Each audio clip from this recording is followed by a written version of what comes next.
नमस्कार, न्यूज 18 राजस्थान पर आप सभी का स्वागत। मैं हूं आपके साथ हेमंत कुमार। आप देख रहे हैं 30 मिनट में राजस्थान। चलिए खबरों की शुरुआत अलवर की खबर के साथ करेंगे, जहां पर बीजेपी नेता अरुण सिंह ने प्रेस कॉन्फ्रेंस की है। अरुण सिंह ने कश्मीर फाइल्स पर रोक लगाने पर तंज कसा। कहा, बिजली कटौती सरकार जानबूझकर लोगों को परेशान करने के लिए कर रही है। जनता को परेशान कर मोदी सरकार को जिम्मेदार बताते हैं। उन्होंने कहा कि राजस्थान में डबल इंजन की सरकार चाहिए, राजस्थान में भाजपा की सरकार बनेगी। साथ ही अरुण सिंह ने कहा, कांग्रेस के विधायक अपने आप को मुख्यमंत्री समझते हैं। पत्रकारों से बातचीत कर रहे थे अरुण सिंह और इस दौरान उन्होंने राज्य सरकार पर कई आरोप लगाए हैं।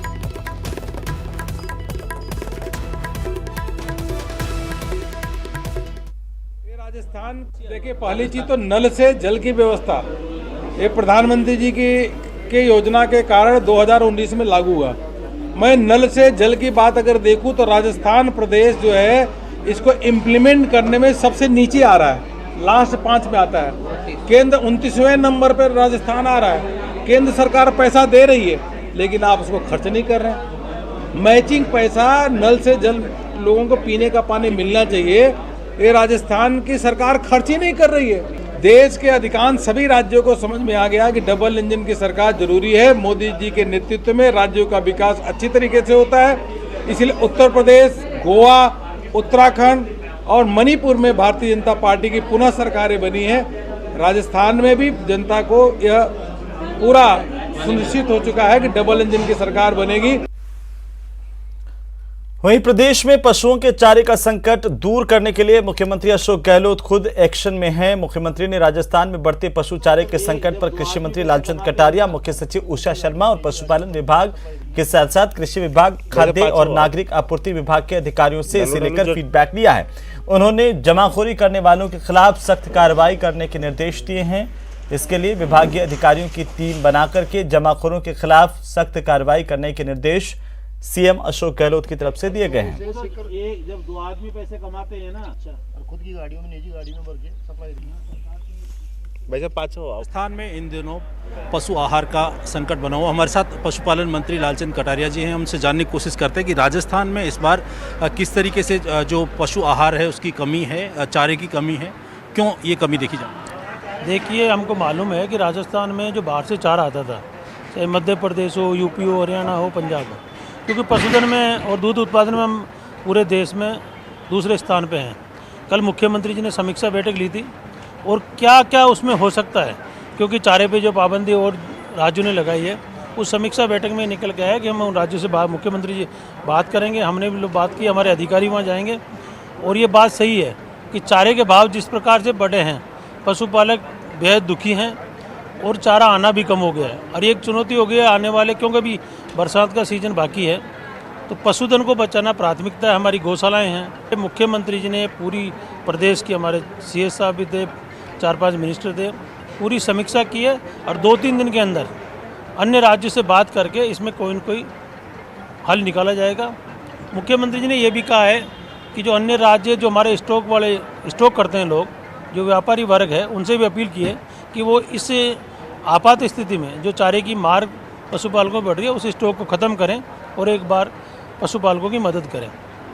किस तरीके से जो कालाबाजारी करने वाले हैं, ऐसे दौर में कालाबाजारी कर रहे हैं जब ज़रूरत है और उन्होंने स्टॉक कर लिया है, कहीं लगता है आपको एक राजनीतिक साजिश हो सकती है? मैंने बताया ना, अपने मुख्यमंत्री जी के सारे नोटिस में है और उन्होंने एक अपील भी करी है। बैठक करके पूरी समीक्षा बैठक में बात निकल के आई कि जो स्टॉक करने वाले लोग हैं, जो दाम कमाना चाहते हैं, उनसे अपील करेंगे, उनको समझाइश करेंगे कि वो चारे की स्टॉक सीमा ख़त्म करें, स्टॉक कम करें, क्योंकि पशुओं को बचाना प्राथमिकता पे है। आज पशुपालक यदि संकट में आएगा तो निश्चित तौर पे प्रदेश पे उसकी स्थिति में बुरा असर पड़ता है। हाँ बिल्कुल, ये थे पशुपालन मंत्री लालचंद कटारिया, जिनका कहना है कि जो पशु चारा है उसका संकट है। ऐसे में जो कालाबाजारी की जा रही है वो राजस्थान के पशुपालन के साथ साथ राजस्थान की अर्थव्यवस्था के लिए ठीक नहीं है। ऐसे कालाबाजारी करने वालों के खिलाफ अब सख्ती से सरकार पेश आएगी और उनके खिलाफ सख्त कार्रवाई भी की जा सकती है। कैमरा पर्सन मान सिंह के साथ राकेश शर्मा, न्यूज 18 राजस्थान, जयपुर। और इस भीषण गर्मी में जलदाय विभाग के जिम्मेदारों की नींद खुलने का नाम नहीं ले रही है, मगर झुंझुनू के जिम्मेदार अधिकारी कुंभकर्णी नींद में सोए हुए हैं। आज सुल्ताना के वार्ड संख्या 27 के बाशिंदों का सब्र का बांध इसके चलते टूट गया। वार्ड वासियों ने जानकारी दी है कि बीते 8 दिनों से पेयजल आपूर्ति नहीं हो रही है। वार्ड वासियों ने बताया कि पंप स्टेशन के ट्यूबवेल की मोटर खराब है।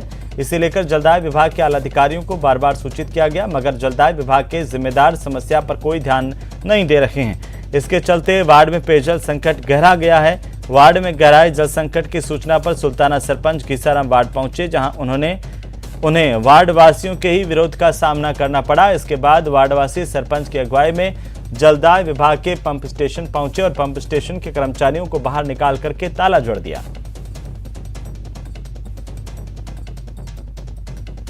7 दिन होगा, देख लो मारो ये रोजा का महीनो है। हमारे साथ में ये जैन राजी का ये कार्ड रखे मार लो कब भाई मारो जुम्मो सो जी के दिन भी मैं तड़प का मर गया। आज मारा ना रोज की 500 गिराना हमारी फुर्सत नहीं है। गरीब आदमी मान ले 500 रुपया कर चला है। अब दो 21 नंबर से लेकर 27 नंबर वार्ड तक पानी की बहुत भयंकर समस्या है और करीब सब माता बहना रोजा रख रखे है, तो वे भी बहुत परेशान है। बागा मोहल्ला में कई दिनों से पानी को नहीं आ रही हो, कुछ भी करो पूरा स्टाफ लापरवाही कर रखे हो, कोई सुनाई कौन करे। कई दिनों से पाइपलाइन टूट रही है, बार इस समस्या से अवगत करा दिए गए, लेकिन वे कोई ध्यान नहीं दे रहे हैं। एक तो गर्मी का प्रचंड प्रहार, ऊपर से बिजली कटौती की मार। ऐसे में सिरोही के लोगों का जीना दुश्वार हो गया है। कहने को तो शहरी इलाकों में 2 घंटे और ग्रामीण इलाकों में 4 घंटे की बिजली कटौती है, लेकिन सच्चाई यह है कि जिले के कई इलाकों में 20-20 घंटे तक बिजली गायब रहती है। इसकी वजह से लोगों को कई परेशानियों का सामना करना पड़ रहा है।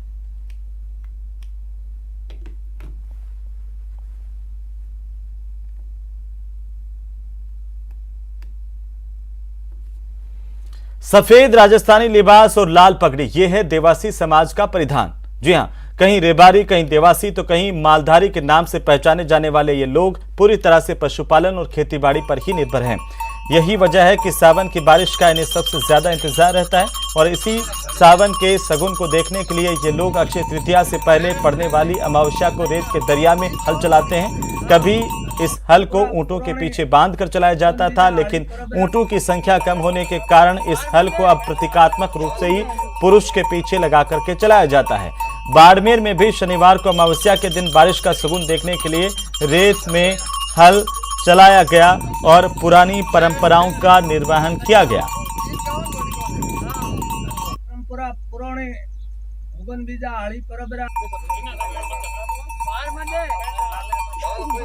वहीं ENBA अवार्ड्स 2021 में न्यूज 18 की धूम देखने को मिली। न्यूज 18 के मैनेजिंग एडिटर अमिश देवगन को editorial leader of the year award से इस दौरान नवाजा गया।